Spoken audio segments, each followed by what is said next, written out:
On nous a menti. Pendant plus d'1 an, le monde entier a cru que la Russie avait saboté les gazoducs Nord Stream. Mais aujourd'hui, la vérité éclate au grand jour. Qui est vraiment responsable? Pourquoi nous a-t-on trompés? Si tu veux plonger au cœur d'un mystère géopolitique qui pourrait changer ta vision du monde, et si tu veux découvrir comment déjouer les manipulations dans ta vie quotidienne, alors regarde ça. Le mensonge sous-marin qui a trompé le monde entier. Tout a commencé le 26 septembre 2022, quand une série d'explosions a secoué la mer Baltique.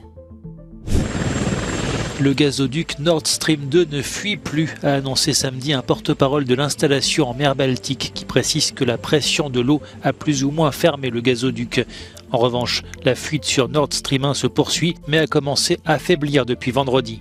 Les 2 gazoducs qui relient la Russie à l'Europe ont été endommagés par des explosions sous-marines entraînant un bouillonnement à la surface et la libération dans l'atmosphère d'importantes quantités de méthane. La Suède et le Danemark ont dénoncé un acte délibéré. Pour l'heure, l'origine des explosions reste un mystère. Tu sais, moi ce qui m'a frappé, quelques heures après le sabotage, c'est que la masse des médias occidentaux mainstream ont tout de suite pointé du doigt la Russie. On parlait d'agression russe, on parlait de guerre énergétique, on parlait du diable de Poutine. 3 semaines plus tard, la mer Baltique semble avoir retrouvé son calme. Cet homme descend un drone submersible à 80 mètres de profondeur. Sur le fond marin désertique, une large entaille. Le robot tombe sur le gazoduc Nord Stream 1, ou plutôt ce qu'il en reste. Des morceaux de métal déchiquetés, le conduit est coupé net. Plus de 50 mètres de gazoduc ont été détruits ou ensevelis par les fonds marins. Ce sont les premières images de l'une des explosions des gazoducs Nord Stream 1 et 2. Elles viennent d'être diffusées par le quotidien suédois Expressen. Le 26 septembre dernier, au large de l'île danoise de Bornholm, les gazoducs Nord Stream 1 et 2, reliant la Russie à l'Allemagne, sont impactés par au moins 2 violentes explosions. Très vite, le gouvernement danois penche non pas pour un accident, mais pour un sabotage. Nous ne savons pas encore qui est derrière tout cela et nous avons décidé hier de mettre en place une coopération très étroite entre l'Allemagne, la Suède et le Danemark pour enquêter sur ce qui s'est réellement passé. Ce mardi, les autorités russes réaffirment ce qu'elles ont toujours défendu. La Russie n'est fautive en aucune mesure. Cette enquête internationale a été mise en place pour rejeter la faute sur la Russie. C'est absurde. C'est absurde et notre service de renseignement a toutes les preuves pour prouver le contraire. De plus, une simple logique élémentaire est nécessaire pour comprendre qu'un tel sabotage nuit aux intérêts russes à grande échelle. Fortune. Alors la question maintenant, c'est de savoir qui sont les auteurs de ce sabotage. Et c'est effectivement la question et malheureusement, on n'a pas la réponse. L'Ukraine accuse la Russie n'exclut aucune hypothèse. L'Europe parle d'un sabotage mais sans désigner le coupable et les Américains ne veulent pas spéculer. Mais spéculons tout de même un peu. D'abord, on peut exclure une organisation terroriste parce que ces tuyaux se trouvent à une centaine de mètres de profondeur et il faut tout simplement un sous-marin pour les atteindre. Seule une armée, donc un État, est capable de mener une telle opération. Alors, ensuite, on peut se demander à qui profite le crime. On sait que les Américains ont tout fait pour s'opposer à la mise en service de ce gazoduc Nord Stream 2. Ils avaient même décidé de sanctionner les entreprises européennes qui participaient à la construction en expliquant que les Européens allaient devenir trop dépendants au gaz russe et accessoirement les Américains préfèrent bien sûr qu'on achète le gaz américain. Sur le papier, Washington a donc un mobile. Sauf que le scénario de l'armée américaine qui viendrait saboter un gazoduc stratégique au cœur de l'Europe, c'est assez inimaginable. En tout cas, les spécialistes du renseignement et les militaires français que j'ai interrogés hier soir ne l'envisagent pas une seule seconde. Et du coup, les regards, ils se tournent vers Moscou. Et oui, si ce n'est pas les Américains, si ce n'est pas un pays européen, parce qu'on ne voit pas lequel aurait intérêt à ce sabotage, on n'imagine pas non plus que l'Ukraine en soit capable. Donc, par déduction, reste qui? Il reste effectivement les Russes, dont les sous-marins sont très présents dans la zone, 365 jours par an. Si c'était le cas, ce serait le signe d'une fuite en avant, de la volonté de définitivement priver l'Europe de gaz, en espérant que l'Europe grelotte et que les opinions publiques européennes se retournent contre les sanctions. Et je me souviens, il y a 1 an de cela, j'avais fait une vidéo sur le sujet. Et il y avait un élément que je comprenais pas. Honnêtement, les Russes étaient le coupable idéal. Mais moi, il y avait un truc qui me grattait, qui me chagrinait. C'est que les Russes avaient investi plus de 9 milliards de dollars dans ce pipeline. Et je me dis, ce serait se mettre une balle dans le pied que de saboter ton propre pipeline, dans lequel tu as investi tellement d'argent et tellement d'énergie. Pourquoi les Russes s'auto-saboteraient eux-mêmes? Ce gazoduc, il a coûté des milliards. Et il est censé engendrer des milliards en retour. Tu dois avoir un retour sur investissement.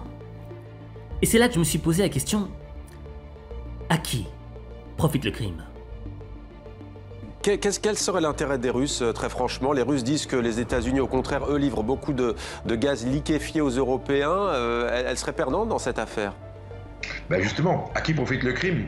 Et on voit bien que les Russes n'ont absolument aucun intérêt actuellement, si vous voulez, de faire exploser un pipeline en pleine mer. Alors tout le monde est capable de le faire parce qu'en fait ces pipelines sont en gros à 200 mètres de profondeur. Donc c'est une technologie que les Norvégiens maîtrisent, ou par sous-marin, par tout ce qu'on voudra, etc. Donc aujourd'hui encore n'importe qui peut le faire. Le problème encore une fois c'est la raison, si vous voulez. À qui profite le crime? Quels sont les objectifs? On voit bien que les Russes aujourd'hui sont complètement vent debout sur cette affaire-là, et je pense qu'il va y avoir une enquête internationale qui va se mettre en place. Une enquête ce soir pour sabotage aggravé. À qui profite le crime? Je vous pose à votre tour la question.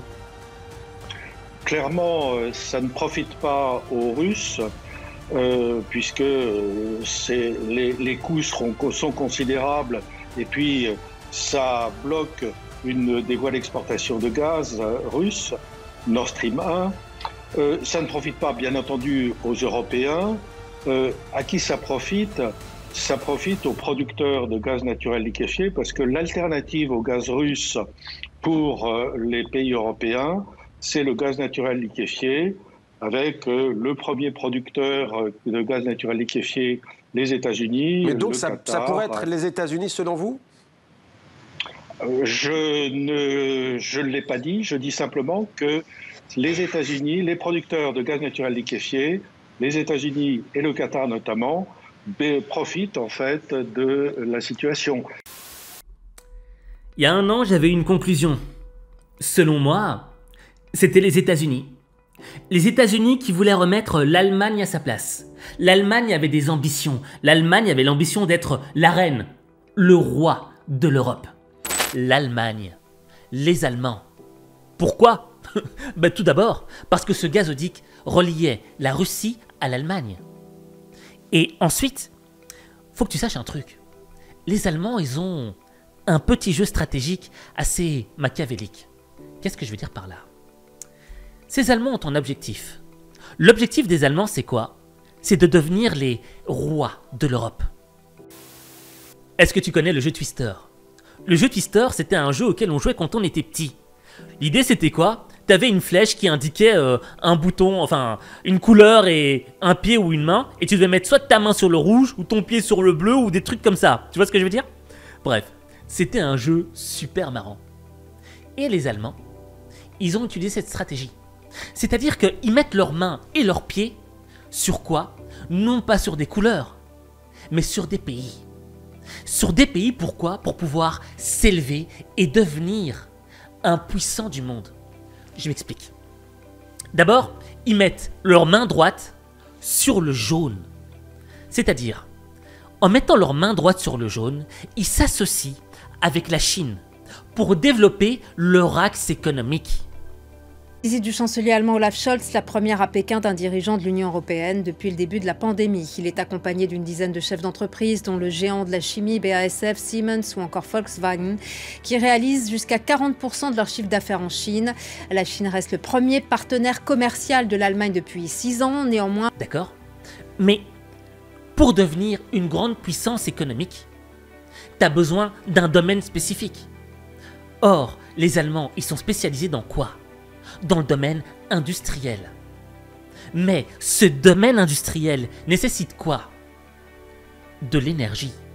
Donc ils mettent leur main gauche sur le verre Et le verre, c'est quoi? C'est s'associer avec la Russie pour faire venir des tonnes de gaz.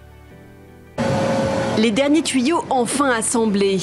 Le gazoduc Nord Stream 2 du géant russe Gazprom peut désormais entrer en service. Après plus de 3 ans de travaux, de batailles géopolitiques et économiques. La nouvelle a des airs de victoire pour la Russie, qui a réagi dès jeudi, avant même l'annonce officielle. Nous espérons que les millions de consommateurs européens pourront recevoir le gaz russe dans un futur proche, via la route la plus courte, la plus économique et écologique. Mais pour faire partie des grands de ce monde, t'as besoin de développer un troisième axe. L'axe de la défense. C'est la raison pour laquelle les Allemands ont intégré l'OTAN. Mais ils l'ont fait de manière machiavélique. Pourquoi? Vu que tu as ton axe économique et ton axe énergétique, ça te coûte de l'argent. Donc, tu as besoin de faire des économies. Mais en intégrant l'OTAN, tu n'as pas besoin de mettre beaucoup d'argent. Et tu sais que s'il y a un pays tiers qui essaye de t'attaquer, les États-Unis et les autres grosses puissances viendront pour te protéger. Et ça a foutu la haine à Trump. Et puis la Pologne, et puis la France n'en est vraiment pas loin et promet d'être aux 2% en 2025. Il y a les pays baltes aussi qui ont fait un effort tout simplement parce qu'ils se sentent menacés par la Russie, mais les autres, ça fait une quinzaine, ils en sont loin, et notamment, et là on en vient à l'Allemagne, l'Allemagne dépense à peine un peu plus de 1% de son PIB en matière de défense, d'où la charge très violente de Donald Trump qui dit à Angela Merkel, vous préférez enrichir la Russie, puisque les Allemands achètent beaucoup de gaz à la Russie, plutôt que de participer à cet effort commun. Et Mais ils avaient oublié un élément, c'est que juste au-dessus d'eux, il y avait un empereur. L'empereur américain qui a décidé de les remettre à leur place. Mais il s'avère que je me suis peut-être trompé. Parce qu'apparemment, ce serait pas un coup des Américains, mais plutôt des Ukrainiens. Que s'est-il passé exactement le 26 septembre 2022 ? Ce jour-là, le monde entier découvre ces images. Des milliards de mètres cubes de gaz se déversent dans la mer Baltique. Une fuite géante qui touche 2 endroits, des gazoducs Nord Stream 1 et Nord Stream 2, ces gigantesques pipelines, symboles de la dépendance européenne en gaz russe. Pour les experts, il n'y a aucun doute, il s'agit d'un sabotage, mais qui en est à l'origine? Dès les premiers jours qui suivent, la Russie et l'Ukraine s'accusent mutuellement et nient leur implication. C'est un compliment pour nos forces spéciales, mais cela ne vient pas de notre action. Les spéculations vont bon train pendant plus d'1 an, jusqu'à la sortie de cette enquête du Washington Post. Elle se base sur des témoignages anonymes du renseignement ukrainien. On y apprend que cet homme, Roman Chervinsky, un colonel ancien membre des forces spéciales ukrainiennes, serait le coordinateur de l'attaque. Selon des sources proches du dossier, Roman Chervinsky a géré la logistique et le soutien d'une équipe de 6 personnes qui ont loué un voilier sous de fausses identités et utilisé du matériel de plongée sous-marine pour placer des charges explosives sur les gazoducs. Selon le Washington Post, Roman Chervinsky aurait agi avec les soutiens de sa propre hiérarchie, mais sans l'accord du président Volodymyr Zelensky. L'homme est arrêté peu après en Ukraine, mais officiellement pour un autre motif. Une première révélation qui ne va pas pour autant faire avancer l'enquête officielle, lancée par plusieurs pays. La Suède et le Danemark se retirent, mais l'Allemagne continue jusqu'à ce mercredi 14 août. Les autorités annoncent l'émission d'un mandat d'arrêt contre un certain Volodymyr Z, à ne pas confondre avec le nom presque homonyme du président ukrainien. Selon la justice allemande, Volodymyr Z aurait avec son équipe loué ce bateau à Rostock et navigué jusqu'aux emplacements des pipelines. Avec 2 ou 3 suspects, tous ukrainiens, ils auraient ensuite plongé pour poser les charges explosives.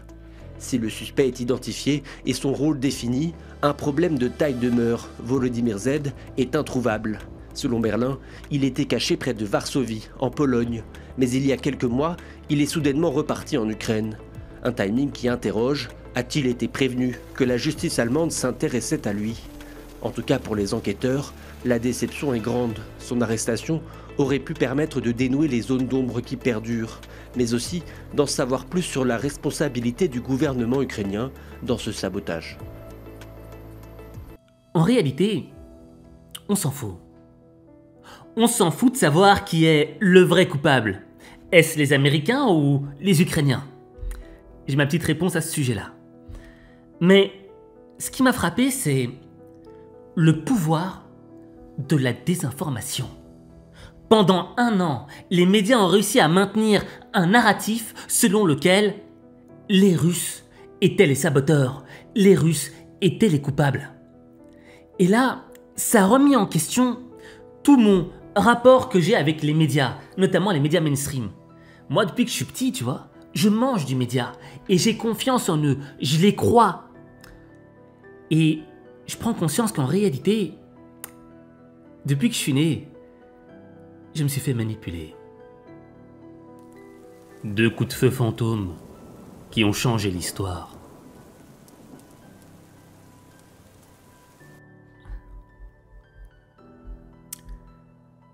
Tu vois, moi, un des trucs qui m'énerve le plus dans ce monde, c'est quand on me prend pour un con et qu'on me manipule. Et il s'avère que dans chaque guerre, la première victime, c'est la vérité. Et chaque histoire, chaque victoire de guerre est écrite par les vainqueurs. Donc dans le fond, on n'a que la moitié de la vérité. Et moi, il y a une manipulation de vérité qui m'a marqué à travers l'histoire. Tu vois, j'ai beaucoup d'amis vietnamiens. Et ce qui m'a marqué, c'est que leurs parents ont vécu la guerre du Vietnam. Et ils ont eu des traumatismes qui les ont habités toute leur vie. Et le problème, c'est que ces traumas se sont reversés sur les enfants. Et t'as l'impression que les gosses qui n'ont pas vécu la guerre au Vietnam l'ont vraiment vécu comme s'ils y étaient. Ils ont hérité des traumas de leurs parents. Et là, j'ai commencé à me poser des questions. Je me suis dit, ouais, mais quelle était l'origine de cette guerre du Vietnam?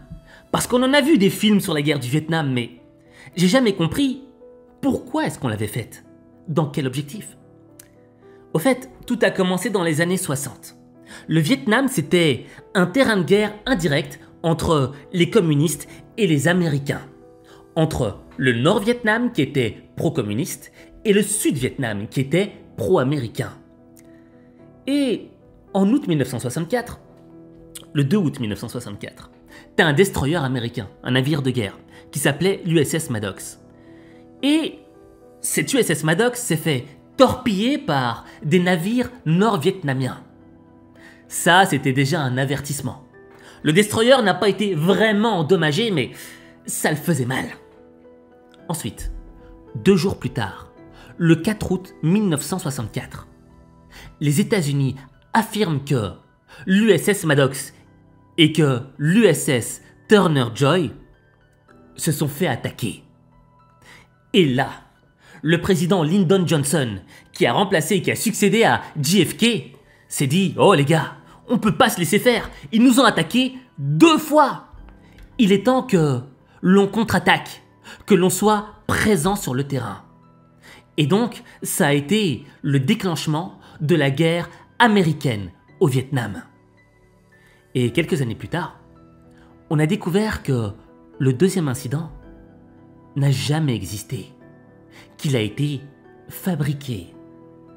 Imagine-toi, toi t'es marin sur le USS Maddox ou le Turner Joy, et on te dit « surveille bien la mer, parce qu'il y a peut-être des ennemis qui vont nous attaquer ». Et toi t'es là toute la nuit, et il n'y a rien qui se passe. Et le lendemain, quand tu regardes les médias, quand tu ouvres ton petit journal, tu vois que ton pays est en guerre parce qu'on affirme que tu as été attaqué, alors que ça n'a jamais été le cas. Et c'est là que se pose une question. Quel est le réel objectif derrière le mensonge fabriqué? Le jeu d'échecs des puissants, quand le mensonge devient une arme. Tu vois, moi ce que je kiffe dans la géopolitique, c'est que ces événements qui sont à une échelle macro, on peut les retranscrire dans nos propres vies. Et un des meilleurs moyens pour comprendre ces tendances géopolitiques, c'est d'utiliser l'intelligence émotionnelle. Tu vois, pourquoi est-ce qu'un État a besoin de fabriquer un mensonge, de créer un prétexte?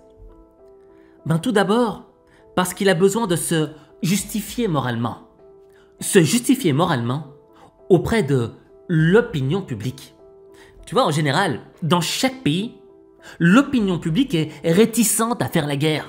Les gens ne veulent pas faire la guerre. Pourquoi? Parce qu'ils sont parfaitement conscients que ceux qui vont aller en guerre, c'est eux d'abord. C'est eux qui vont aller en première ligne, et pas les ministres ni les fils de ministres. Et donc, quand tu es conscient que toi et ta famille, vous serez en première ligne sur le front, ben, t'as pas vraiment envie d'aller en guerre.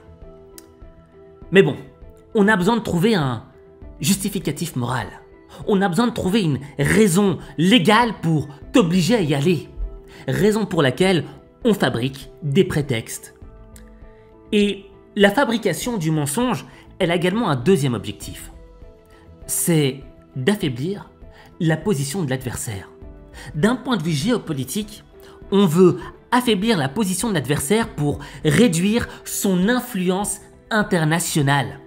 Parce qu'un pays qui a une influence internationale qui diminue, c'est un pays qui a moins d'interactions économiques avec les autres, moins d'interactions d'ordre militaire. C'est un pays qui finit par être isolé. Et si t'es pas comme la Corée du Nord, si t'as pas une arme nucléaire dans ton pays, ah ben tu risques un jour de te faire bouffer, de tomber de ton piédestal. Et ça me rappelle Saddam Hussein, ça me rappelle Kadhafi.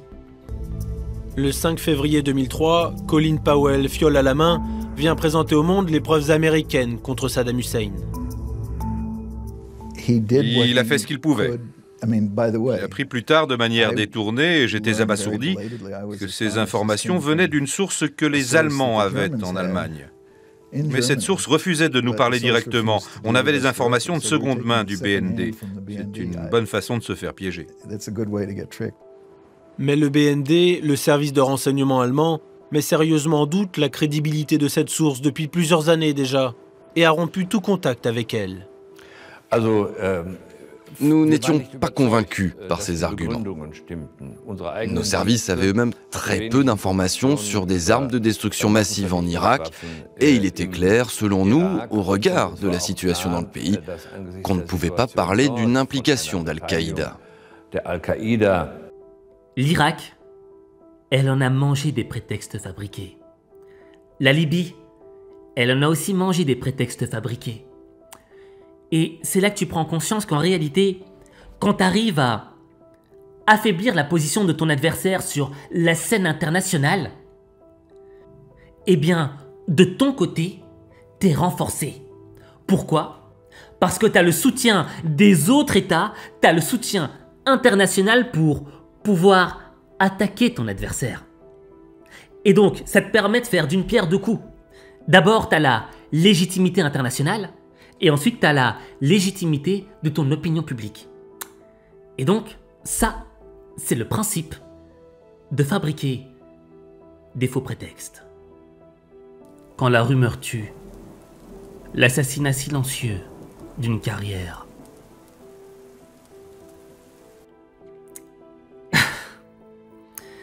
Je te jure, je me dis un truc dans ma tête, mais qui peut paraître con. Mais j'ai l'impression que être un État, c'est parfois plus facile que d'être un individu. Je m'explique. Tu vois, quand t'es un État et qu'on fabrique un mensonge contre toi, ben tu peux faire appel à la diplomatie. Tu peux demander une enquête internationale pour vérifier qu'est-ce qui est vrai. Mais quand t'es un individu, tu peux pas faire appel à la diplomatie ou à une enquête internationale. C'est foutu. Et pourtant, tu vas subir, ou tu as sûrement déjà subi, un mensonge fabriqué dans ta vie. Tu vois, généralement, ça se passe au boulot. Il y a un poste qui va se libérer. Et toi, t'es la personne la plus apte à le remplacer. Mais il y en a un autre là, qui le veut aussi. Et il sait qu'il a moins de compétences que toi, qu'il est moins bon que toi. Alors il va commencer à fabriquer des mensonges. Passer des petits ragots entre les oreilles de chacun de tes collègues. Faire croire que t'es un peu fainéant, que t'as des défauts, que t'es pas vraiment fait pour ce poste. Et tu vois, ça va toucher ta crédibilité. Ça va remettre en cause ta réputation, ton personal branding. Raison pour laquelle, tu vois, on doit être armé contre les mensonges fabriqués. Parce que certes, moi j'ai toujours cru que je vivais dans un monde de bisounours, tu vois. Moi je pensais que tout le monde était gentil comme moi.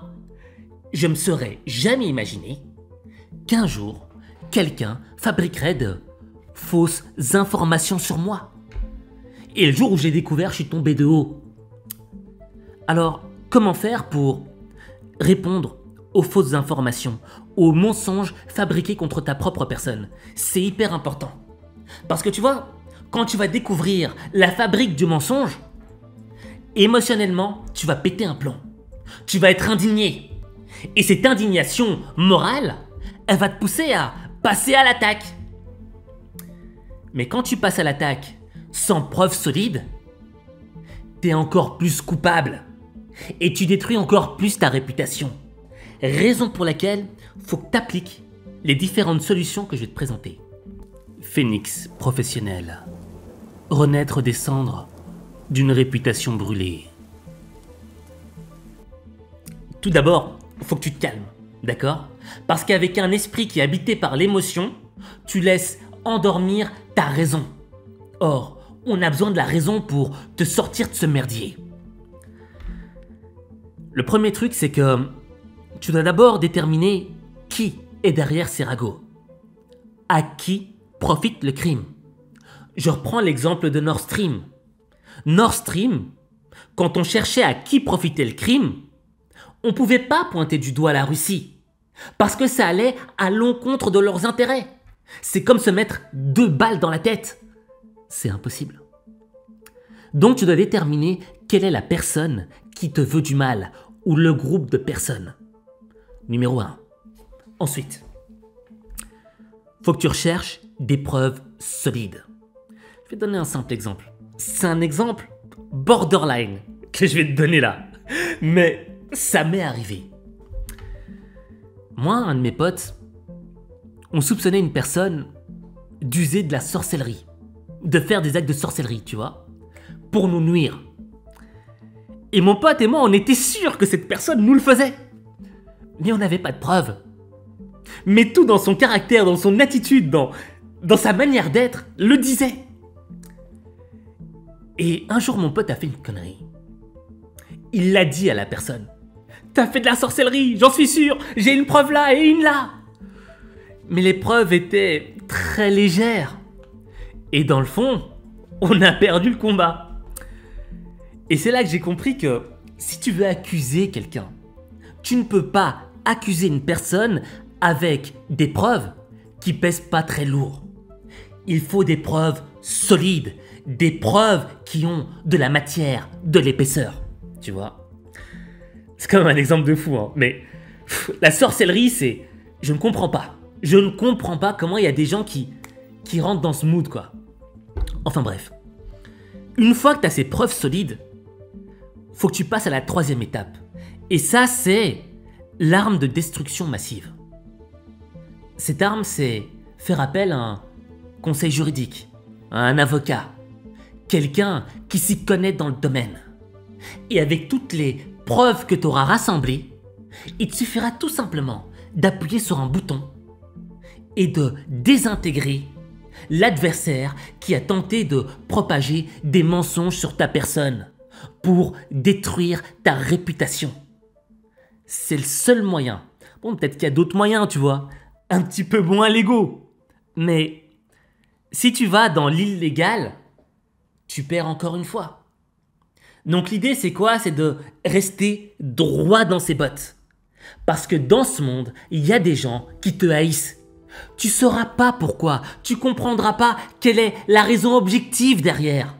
C'est purement émotionnel. Il y a des gens, c'est comme ça, ils t'aiment pas, ils te détestent. Et ils feront tout pour te mettre des bâtons dans les roues, pour te voir échouer, plus bactère. Et moi, je refuse que tu restes plus bactère. Raison pour laquelle je veux que tu appliques ces conseils, que ce soit d'ordre géopolitique ou individuel, personnel, professionnel. Et quand tu comprendras ces éléments-là, eh bien là, tu transformeras ta vie. Mais ta vie, Il n'y a que toi qui peux la transformer. Il n'y a que toi.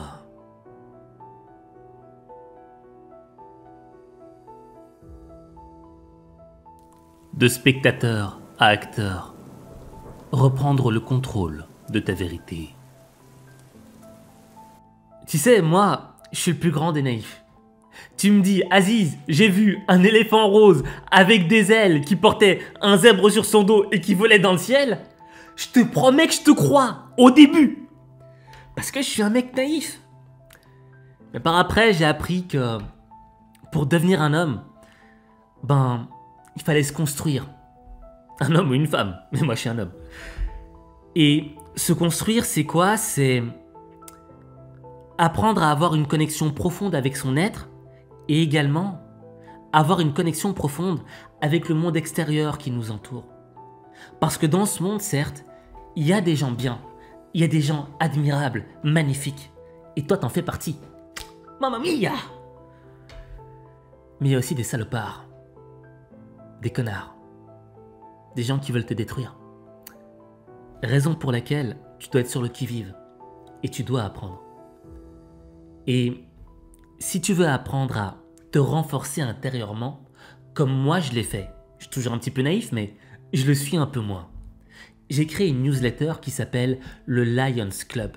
Le Lions Club, c'est une newsletter où, une fois par semaine, tu reçois un putain de conseil qui est bien construit comme dans un magazine. Et en plus, c'est agréable à lire, tu vois. Et à travers ces conseils, ça prend peut-être 10 minutes à lire. Mais ça fait du bien. Et ça réveille ta conscience par rapport à des éléments du monde auxquels tu prenais peut-être pas conscience. Alors si tu veux t'inscrire au Lions Club, c'est gratuit et tu peux te désinscrire quand tu veux, si je te saoule. Et il suffit tout simplement de cliquer sur le lien que j'ai épinglé en commentaire ou bien de faire un scan du QR code là. Je sais pas où est-ce qu'il est exactement, mais il apparaît à l'écran. Et on se retrouve là-bas, de l'autre côté.